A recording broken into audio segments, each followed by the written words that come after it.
Sir ఈ విధంగా ఎంతమంది గ్యాంగ్ ఉంటారండి?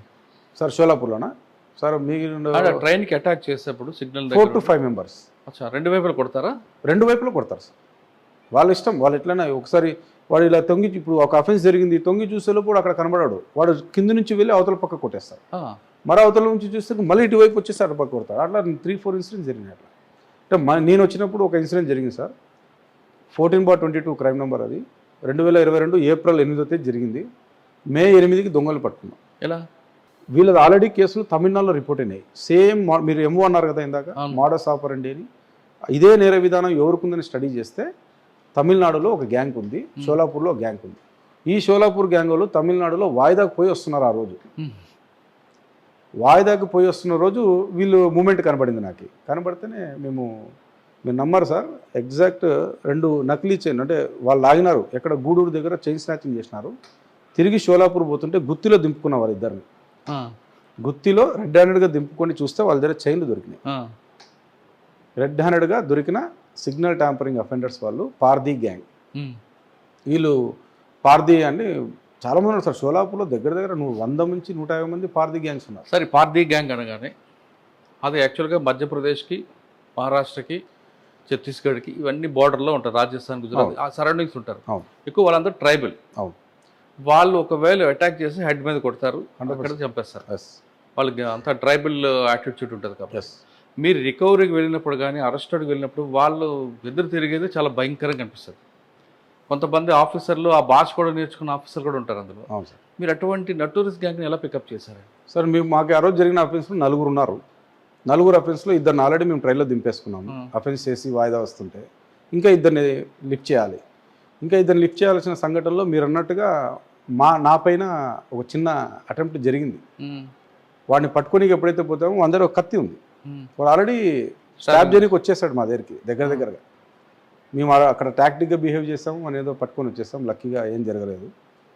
ఇంకొక అఫెండర్ని దాదాపు ఒక 6 నెలల తర్వాత పట్టుకున్నాము.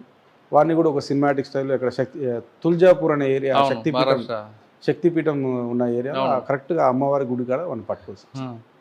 ట్రాకింగ్ సార్, మేడం గారు వచ్చినప్పటి నుంచి, మన ఎస్ఆర్పి మేడం, చోడేశ్వరి మేడం గారు వచ్చినప్పటి నుంచి టాస్క్ ఓరియంటెడ్ ఉంటుంది. వర్కాలిక్ వదలరు.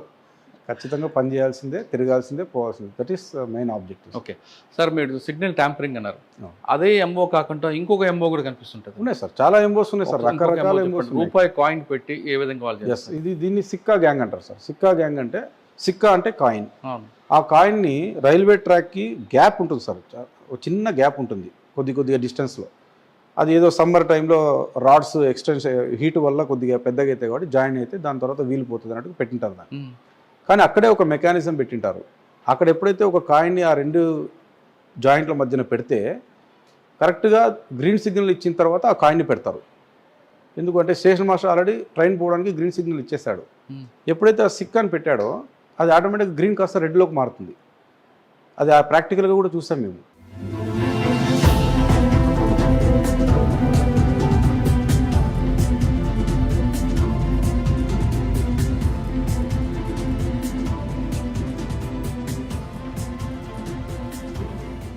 చూస్తే కరెక్ట్గా మారిపోతుంది. అది ఎందుకు అంటే ఇంటర్లింక్ అలా ఉంటుంది, దాని మెకానిజమే అలా ఉంటుంది. ఎప్పుడైతే రెడ్లోకి మారిపోతుందో ట్రైన్ ఆగిపోతుంది. ట్రైన్ ఆగిపోయినప్పుడు ఆ సిక్కా గ్యాంగ్ ఆల్రెడీ 5-6 మంది ఉంటారు. పోవడం, స్లీపర్ కోచెస్లో ఎక్కడం, చైన్ స్నాచింగ్ చేయడం. సార్ ఈ కాయిన్ పెట్టగానే గ్రీన్ రెడ్ అవుతుంది కదా, స్టేషన్ మాస్టర్కి కానీ అంటే సిగ్నల్ ఇచ్చిన మాస్టర్ కానీ ముందున్న మాస్టర్ కానీ ఆ సిగ్నల్ తెలియదా రెడ్ పడింది ఎందుకు పడిందని? ఆటో మన లోకో పైలట్ గారు ఉంటారు, లోకో పైలట్ గారు వెంటనే వాకీ టాకీలో మెసేజ్ ఇస్తారు, ఎందుకు రెడ్ వేస్తారు మీరు అని. మీరే వేస్తారా లేకపోతే ఎవరైనా వేస్తారా అని. అప్పుడు వెంటనే station master, near by station master, నేను వేయలేదు అంటాడు సార్. వేయలేదు అంటే మరి ఇక్కడ రెడ్ లైట్ పడిందంటే వెంటనే అలర్ట్ అయిపోతారు సార్. అయిపోతేనే ఆర్పిఎఫ్కి ఫోన్ వస్తుంది, ఏదో సంథింగ్ ఏదో జరిగింది, మేము సిగ్నల్ వేయకుండానే సిగ్నల్ పడింది. లేదా ఏదైనా టెక్నికల్ ఇష్యూస్ కూడా ఉంటాయి కొన్నిసార్లు, టెక్నికల్ టీమ్ని పిలుస్తారు వెంటనే. With in span of half an అవర్లో అక్కడ అందరూ ఉండాలి. ఎలా వస్తారు నైట్ టైం అండి? వాళ్ళు ఆల్రెడీ అవైలబుల్ ఉంటారు సార్. వాళ్ళు ఆర్పిఎఫ్ బై రోడ్ రాలేదు కదా, ట్రాక్ మీద రావాలి కదా. ఆర్పిఎఫ్ కాదు సార్, మనకి టెక్నికల్ టీం కూడా అవైలబుల్గా ఉంటారు, తిరుగుతూ ఉంటారు, మూవింగ్ ఉంటారు వాళ్ళు. నైట్ వాళ్ళకి స్పెషల్ డ్యూటీస్ ఉంటాయి. ఓకే, వాళ్ళు ఎక్కడ స్పాట్ ఏం జరిగినా అక్కడ రష్ అయిపోతారు. కరెక్టే మీరు అన్నట్లుగా టెక్నికల్ టీం కింద దిగారు, వాళ్ళ మీద దాడి చేస్తారు కదా. ఛాన్స్ ఉంది సార్, దాడి చేస్తుంటే మేము అంటే ఇక్కడ ఏం జరుగుతుంది సార్ ప్రాక్టికల్గా మేము పోయేసరికి అన్నీ అయిపోయాయి. ఈ technical team half an hour, ఇవన్నీ చూసుకునేసరికి వాళ్ళు అక్కడ నుంచి వెళ్ళిపోతారు. అయిపోతారు. ప్రాపర్టీ తీసుకొని అఫెన్స్ అయిపోతుంది, వెళ్ళిపోతారు. అచ్చా. మీరు నమ్మరు సార్, ట్రైన్లోనే వచ్చి ట్రైన్లోనే దొంగతనం చేసుకో, అది కూడా అనుకోనికి లేదు. ఒక 4-వీలర్ వెహికల్లో వచ్చి దొంగతనం చేసుకొని పోతున్నారు. ఎక్కడ? రైల్వే ట్రాక్ పక్కనే రోడ్డు మీద వెహికల్ పెట్టేసుకుంటారు. ఆ ట్రైన్ ఎక్కడ ఆపేసుకుంటారు. అఫెన్స్ అయినాక బండి ఎక్కేసి వెళ్ళిపోతారు.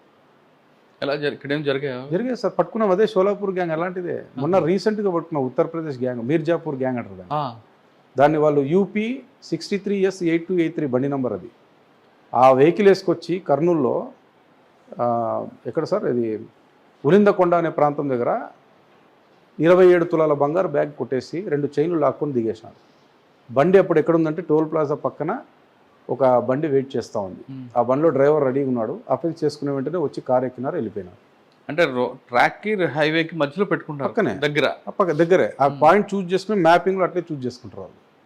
ఇదంతా ఒక హోంవర్క్ సార్. ఇది అంత ఈజీగా ట్రైన్ అఫెండర్స్ ఆషామాషిగా మన వాళ్ళు మాకు చేయరు. అది చాలా ప్లాన్డ్గా వస్తారు. 5-6 మంది వస్తారు. ఎక్కడ ఏం చేయాలో ప్లాన్ చేసుకుంటారు. ఏ పాయింట్ని చూస్ చేసుకోవాలా. సార్ సిక్కా గ్యాంగ్ కాకుండా ఇంకో కొత్తగా గ్యాంగ్లో మీరు ఐడెంటిఫై చేస్తారు? చేసాం సార్. జార్ఖండ్లో రాంచీలో ఒక గ్యాంగ్ ఉంది. అది ఎంత ప్రొఫెషనల్ అంటే సార్, మీరు యాక్చువల్గా వయసు పిల్లలు మాత్రమే. రాంచీ అంటే వాళ్ళు పూర్తిగా సైబర్ క్రైమే కదండి? లేదు సార్, దీంట్లో కూడా మీరు ఆ గ్యాంగ్ మీరు ఏజ్ లిమిట్ తీసుకుంటే అబౌవ్ 45 years. ఓకే. ఇప్పటిదాకా సిగ్నల్ ట్యాంపరింగ్, చైన్ లాగేది వీళ్ళంతా పిల్లలేమో అనుకుంటాము, 20 నుంచి 35 మధ్యలో ఏజ్ వాళ్ళు అనుకుంటాం. కానీ ఆ గ్యాంగ్ స్కిల్డ్ గ్యాంగ్ అంటారు, అది ప్రొఫెషనల్స్. వాళ్ళు ఎలా చేస్తున్నారు, 45 నుంచి 67-70 years వాళ్ళు చేస్తున్నారు దొంగతనాలు. అంటే ఎవరికి అనుమానం రాదండి? ఎవరికి అనుమానం రాదు సార్. మేము రీసెంట్గా 2 పట్టుకున్నాము. ఆ 2 ఎలా పట్టుకున్నామంటే, ఇప్పుడు మనం మాట్లాడుకున్నట్టే అడ్వాన్స్ రిజర్వేషన్స్ తీసుకున్నాము. మీరు అన్నట్టుగా ఇందాక ఒక కేసు రాకముందే, ఎఫ్ఐఆర్ రాకముందే నేను డిటెక్ట్ చేశామన్నా కదా, ఆ కేసుని మేము అలాగే డిటెక్ట్ చేశాము. నెక్స్ట్ రిజర్వేషన్ లింగంపల్లి నుంచి కాకినాడ ట్రైన్కి చేయించుకున్నారు. వాళ్ళు ఎలా వచ్చారు తెలుసా సార్? అక్కడికి ఫ్లైట్లో వచ్చారు. హైదరాబాద్ ఫ్లైట్లో టికెట్స్ కూడా ఉన్నాయి వాళ్ళ దగ్గర. ఫ్లైట్ నుంచి వాళ్ళ ప్లేసెస్ నుంచి, రాంచీ నుంచి. ఒకడు రాంచీ, ఒకడు సిలిగురి అని చెప్పి ఒక ఏరియా ఉంది west Bengal border, Nepal border. అక్కడ నుంచి వచ్చి ఇక్కడ దొంగతనాలు చేస్తున్నారు. వీళ్ళిద్దరు కలిసి వచ్చి ఇక్కడ లింగంపల్లి రైల్వే స్టేషన్లో వెయిట్ చేస్తున్నారు ఆ ట్రైన్ ఎక్కడానికి. మేము ఆల్రెడీ వాళ్ళ కోసం వెయిట్ చేస్తున్నాము. సో మా పని మేము చేసాం, వాళ్ళ పని వాళ్ళు చేసుకున్నారు.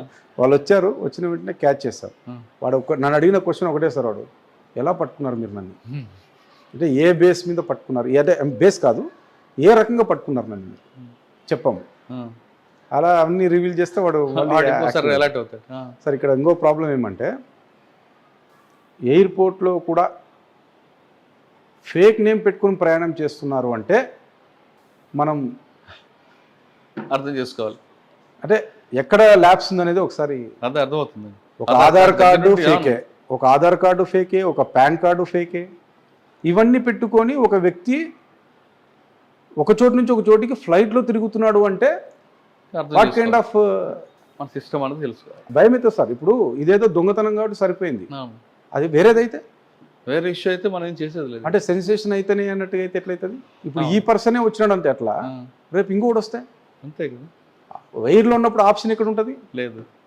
చెప్పే సార్. Right sir. ఈ తరహా ఇంకేమైనా కొత్త ఎంఓ వచ్చాయా సార్? ఈ తరహా ఎంఓస్ ఉన్నాయి. ఇంకొక ఎంఓ ఎట్లుందంటే సార్, పాపం ప్యాసింజర్స్ అందరూ పెద్ద పెద్ద లగేజెస్ పెట్టుకొని రైల్వే స్టేషన్ ఒక 10 నిమిషాల్లో వస్తుందనగా ముందే లేచి ఆ బ్యాగులన్నీ తెచ్చి వాకిళ్ళ కూడా పెట్టుకుంటారు. భోగి వస్తుంది ఎక్కిపోదామని. అంటే ఎక్కుదామని ఒకటి, దిగాలంటే కూడా పాపం వాళ్ళ సీట్స్ నుంచి తెచ్చి వాకిళ్ళ దగ్గర పెట్టుకొని వెయిట్ చేస్తూ ఉంటారు. ఇంక వస్తుంది నెక్స్ట్ స్టేషన్ దిగాల మేము.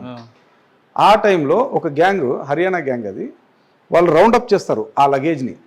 ఈ బ్యాగ్ ఇది అనుకోండి సార్, మొత్తం ఇట్లా రౌండప్ చేస్తారు. ఇక్కడ డోర్ దగ్గర మనిషి, లగేజ్కి సంబంధించిన మనిషి అక్కడ ఉంటారు ముందర. ఈ లగేజ్ దగ్గర ఎవరు ఆక్యుపై చేస్తారంటే వీళ్ళంతా ఆక్యుపై చేసేసి ఉంటారు. ఆమెతో మాట్లాడుతుంటారు, ఇంకెంతసేపు అండి, ఇంకా 10 నిమిషాలు వస్తుంది, 5 నిమిషాలు అట్లా మాటలు పెట్టేస్తే ఈడ ఒకటి జిప్ ఆపరేట్ చేసి మొత్తం మనకి ఏం కావాలో అన్నీ తీసేసుకుంటారు. చూడండి, ఒక్కొక్క స్టైల్ ఆఫ్ ఎంఓస్ ఉన్నాయి, డిఫరెంట్ స్టైల్స్ ఆఫ్ ఎంఓస్. వాడు ఎట్లా వాడాలో అట్లా వాడతాను.